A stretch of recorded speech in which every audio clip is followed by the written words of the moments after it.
ಮತ್ತೆ ಪುನಃ ಮೊದಲೇ ಹೇಗಾಗ್ತದೆ ಹಾಗೆ ಆಗ್ತದೆ. ಹಾಗೆಲ್ಲ ಆಗ್ಬಾರ್ದು ಸರ್, ಪರ್ಮನೆಂಟ್ ಸೊಲ್ಯೂಷನ್ ಆಗ್ಬೇಕು. ಆ ಬಗ್ಗೆ ನಾವು ನಿಮ್ಮ ಹತ್ರನೇ ಕೇಳಬೇಕಂತೆ, ನಿಮ್ಮ ಹತ್ರ ಏನು ಪ್ರೋಗ್ರಾಮ್ ಪ್ರಾಜೆಕ್ಟ್ ಉಂಟು, ಸ್ವಲ್ಪ ನೀವು ಸ್ವಲ್ಪ ಈ ಟೈಮ್ನಲ್ಲಿ ಸ್ವಲ್ಪ ಅಲ್ಲಿ ಮಾಡಿ ಸ್ವಲ್ಪ ಒಳ್ಳೆಯದು.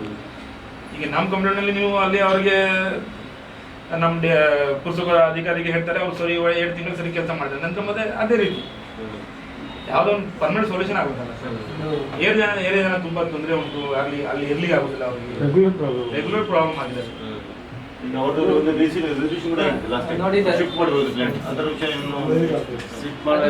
ನಿಮಗೆ ತಾವು ನಮಗಿಂತ ಹೆಚ್ಚಿನ ನಿಮಗೆ ಗೊತ್ತಾಗ್ತದೆ ಯಾವುದು ಏನೇನು ಪ್ರಾಬ್ಲಮ್ ಅಲ್ಲಿ ಫೇಸ್ ಮಾಡ್ತಾ ಇದ್ದಾರೆ. ಇನ್ನು ಅಪ್ ಟು ನಾವು ವ್ಯವಸ್ಥೆ ಇದೆ.